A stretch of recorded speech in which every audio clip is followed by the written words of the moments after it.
मालवीय नगर विधानसभा से सतीश उपाध्याय जी की शानदार जीत पर उनको बधाई देने के लिए सफदरजंग क्लब में अजय अविनाशी की अध्यक्षता में एक गेट टुगेदर मीटिंग रखी गई, जिसमें विधायक सतीश उपाध्याय जी को खास तौर पर आमंत्रित किया गया।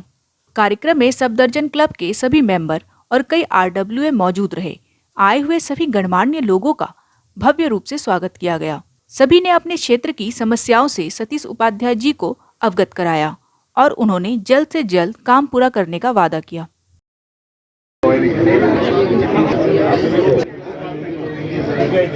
अजय जी, आज की जो गेट टुगेदर मीटिंग रखी गई और मालवीय नगर के आज विधायक सतीश उपाध्याय जी पहुंचे आज सफदरजंग क्लब में, क्या क्या हुआ आज की मीटिंग में, क्या क्या मुद्दे रखे आपने? नहीं, मुद्दे तो सर मूलभूत सुविधाएं के मुद्दे रह गए हैं, क्योंकि मूलभूत सुविधाएं खत्म होती जा रही हैं।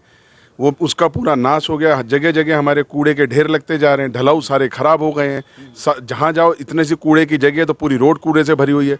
इस रोड से यहाँ निकलो तो ट्रक का वो अड्डा बन गया है, ट्रक्स खड़े होने लग गए हम लोगों के घरों के आगे। तो ऐसे मूलभूत सीवर की प्रॉब्लम थी, दूसरी प्रॉब्लम थी। और दूसरी जो सबसे बड़ी जो खुशी की बात है वो ये बात है कि हिंदुत्व की जीत हुई है, हिंदुओं की जीत हुई है। और हिंदुओं की जीत होना बहुत ज़रूरी है था यहाँ पे। और इतने साल के बाद जिस आदमी को इतना अहंकार था, जो कहता था इस जन्म में तो मोदी जी आप मुझे हरा नहीं सकते, तो वो जन्म उसने देख लिया। अब उस जन्म में नहीं है, कौन से जन्म में है वो तो वही जाने। अच्छा, मालवीय नगर के आगे की प्लानिंग क्या रहेगी सर? जैसे RWA से कोऑर्डिनेट जो विधायक जी का रहेगा वो किस तरह रहेगा? देखिए, RWS की तो एक सिंपल सी होती है, निस्वार्थ भाव से वो काम करते हैं।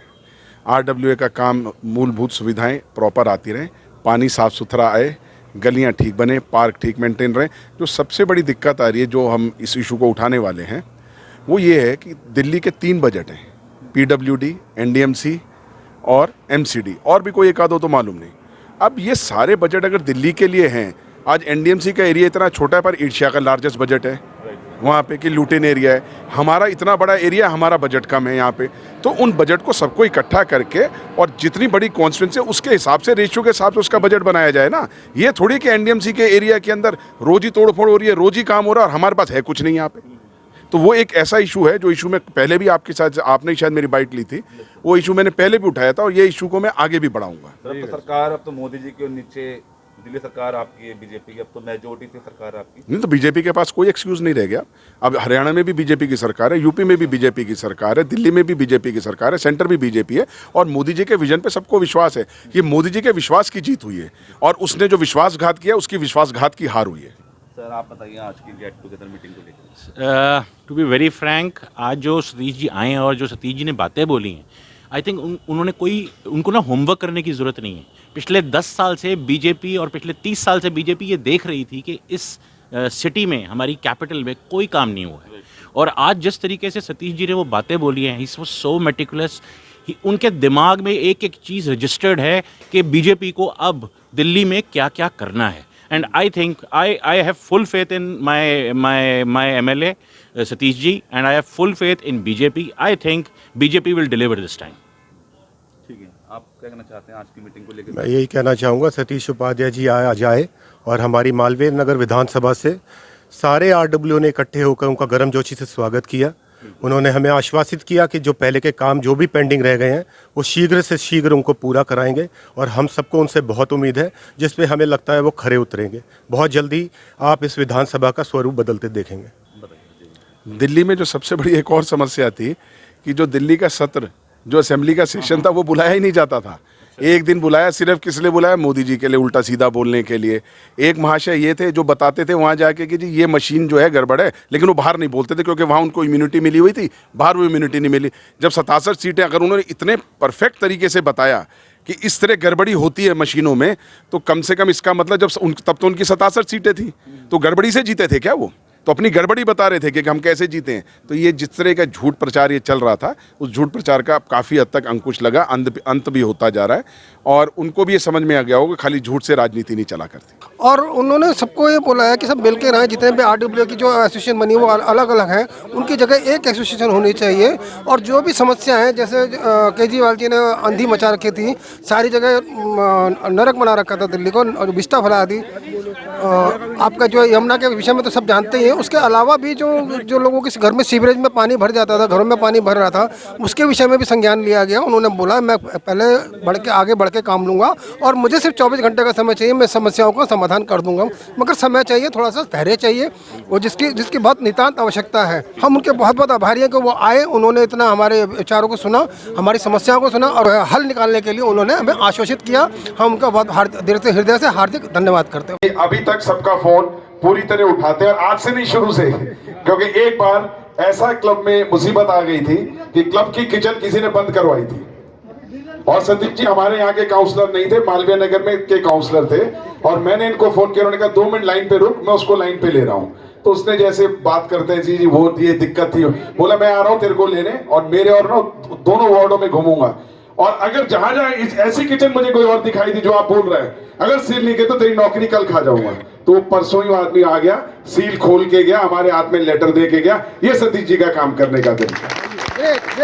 धन्यवाद, आप आए, आपने अपने कीमती वक्त दिए, अपना पूरा विजन सबको समझाया, इससे लोगों की मन में जो जो शंकाएं थी वो दूर हो जाएंगी। यहाँ के प्रेसिडेंट कपिल जी, हमारे DR मुंजाल जी, टोकस जी, मेरे छोटे भाई अजय, सीकरी साहब, सरबजीत जी, दिनेश गोयल जी, और यहाँ पर बहुत सारे लोग सफदरजंग एन्क्लेव की डिफरेंट RWS के यहाँ बैठे हैं। मैं सबसे पहले तो आप सभी का एक बार जो आपने मुझे आशीर्वाद दिया है, जो आपने मुझे स्नेह दिया है, जो आपने मुझे यहाँ तक पहुँचाने में आपका समर्थन दिया है, एक बार माइक रख के मैं आप सबको बहुत बहुत नमन और प्रणाम करना चाहता हूँ।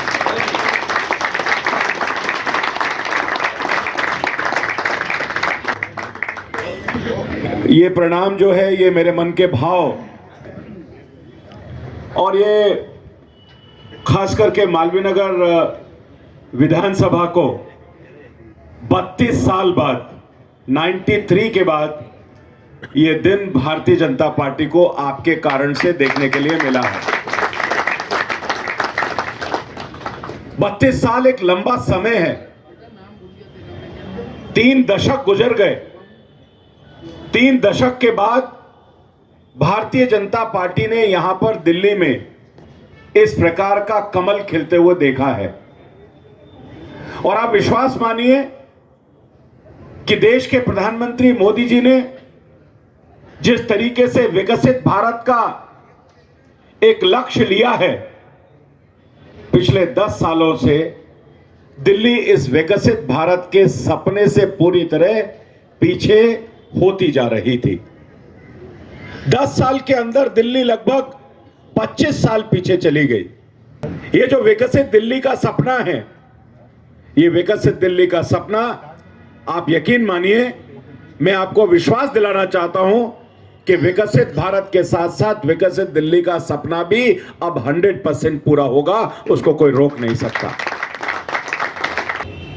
आज ID शर्मा जी जब मुझसे बात करते हैं तो वो ये बात नहीं करते कि इस मालवीय नगर और अर्जुन नगर में कोई अंदर विकास करना है, और वो बात करते हैं कि किस तरीके से मेरे यहां से सीवर की समस्या ठीक हो जाए।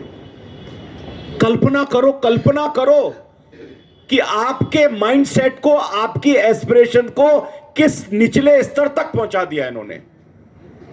पहली ऐसी सरकार, यह समस्या कैसे पहुंची? यह पहली ऐसी सरकार थी जिसने गवर्नेंस के नाम पर जीरो काम किया।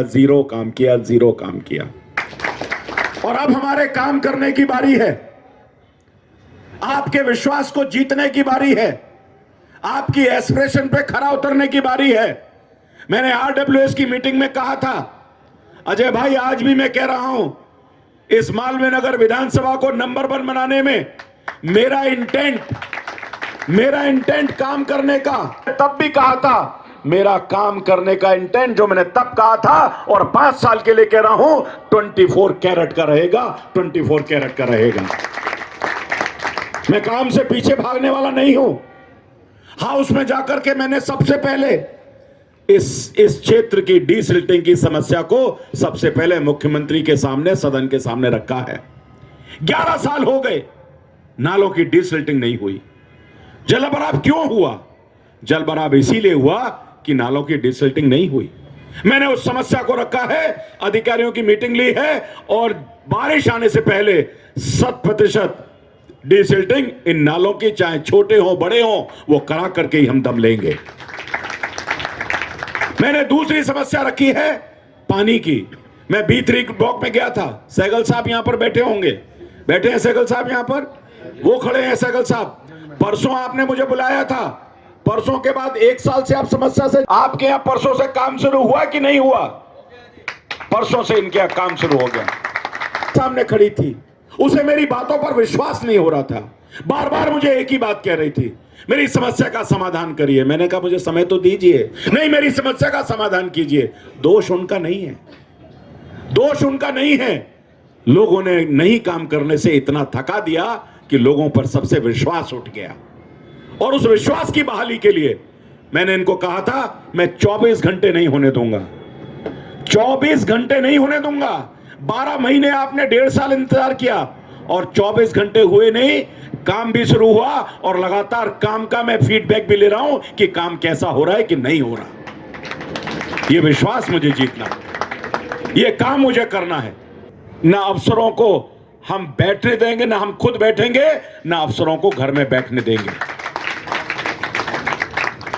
और तीसरी जो मैंने बात की है वो पीने के पानी की। पीने का पानी यहां पर लोगों को एडुकेट मिले।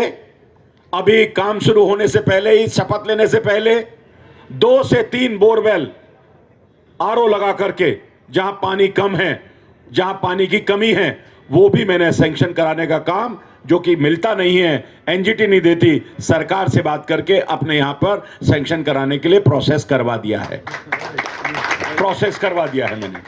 और अभी तीसरी जो मेरी समस्या है वो मेरी समस्या है सीवर की। सीवर बहुत पुराने हैं, सीवर में ऑगमेंटेशन होना है। सीवर की कई जगह पुरानी लाइन पड़ गई, नई लाइन नहीं पड़ी है, कहीं नई पड़ गई, उसको कनेक्ट नहीं किया, मल्टीपल प्रॉब्लम है। और तीसरी जो प्रॉब्लम है उसको भी मुझे ठीक करना है। हम किसी भी चीज में पीछे रहने वाले नहीं हैं, बहुत तुरंत गति से इन सब कामों को करेंगे।